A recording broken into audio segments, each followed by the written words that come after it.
morning, Neil. Are you surprised by how this has gone?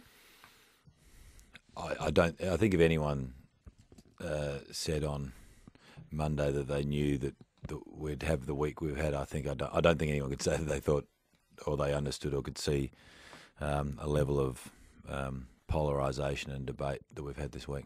Are you comfortable with some Swans supporters saying they'll sneak eggs into the ground and egg anybody who boos?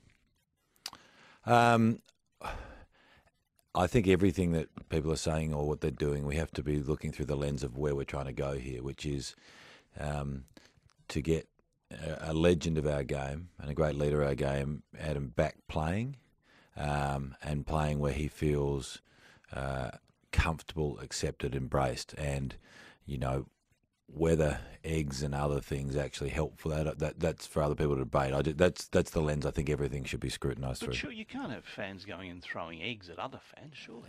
I think there's lots of different issues about people saying what they should or shouldn't do or what's going to happen.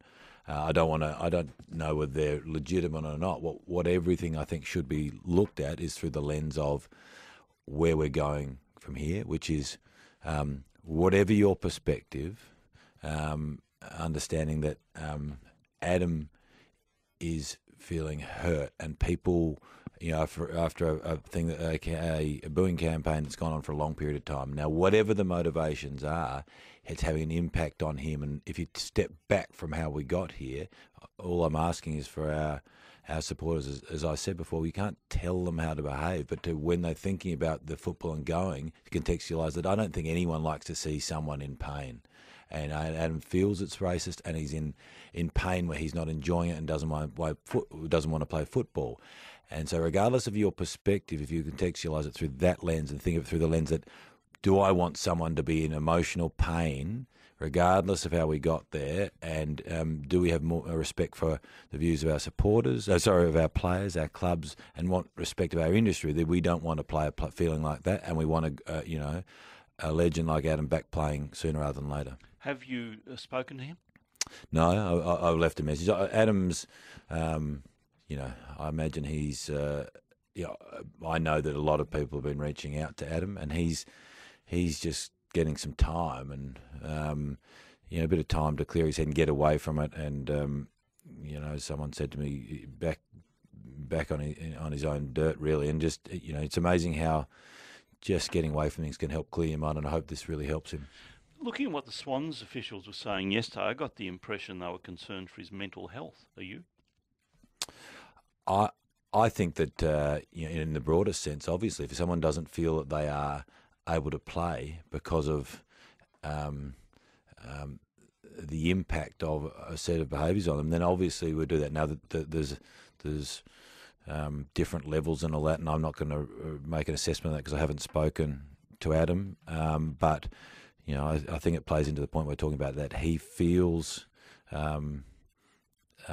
deeply hurt. It's affecting his mental well-being, and if we look through that lens, I don't think anyone in our society generally, not anyone, but I think our society generally, our football, and certainly our football community, wouldn't want Adam to continue to go on feeling hurt. Now, I think that's the lens I'm looking at. Well, what's your response to people like Shane Warne and others who said toughen up?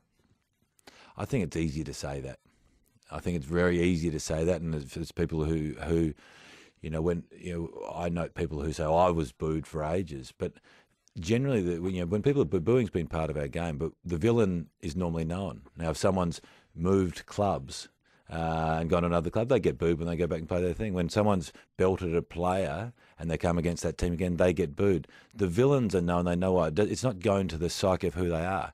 Adam, whether it's right or wrong, feels this is racist, and he feels he's being persecuted for a whole series of actions, and that, and more broadly, he doesn't really understand it. And if you don't have a definitive view on why, and then you're left with that conclusion, whether it's right or wrong, then I think it's a different case. Do you think, and I've got this idea that we need a cooling off period almost, that Adam comes back and plays, hopefully, next week.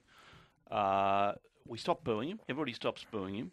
He stops the war dance, and all the others stop the war dance, and everybody stops lecturing the supporters on how to behave, and we just go to the footy. I mean, is it possible for everybody to back off, including back off the war dance? Well, Today we're going to do a series of things on the weekend, people making different things. But in the end, I've written a letter to our supporters where it's in that theme. It's like, we are here. And there's all these divisive and divided views. But ultimately, we want Adam back playing.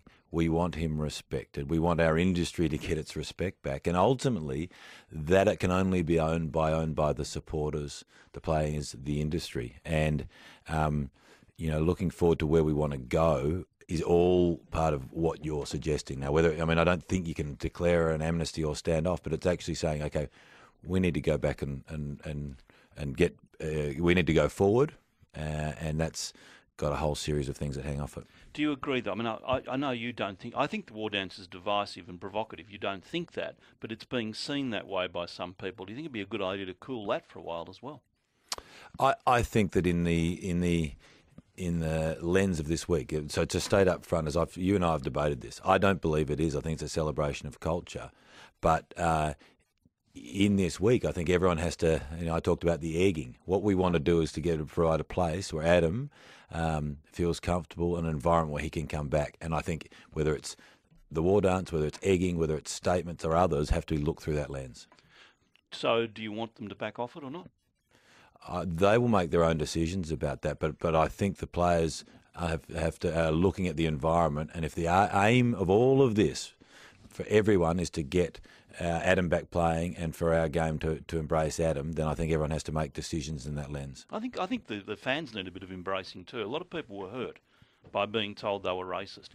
I don't doubt there are racial undertones there, but there were people there who were booing for other reasons, because they thought he was faking for free kicks or something. There were other reasons as well.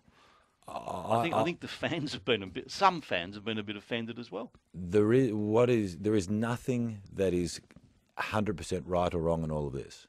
That's why it's this flaming divided debate. The only thing that I know to be true is that Adam is hurt. He feels it's racist. He is distanced from our game, and that we want a legend like that back in our game, feeling embraced. That's the only thing that is definitively true. The rest of it is widely divided, and everyone has a view that is slightly distinct from the next person. So that's the only thing I sit here today to say. They're the facts, and how do we get to that situation?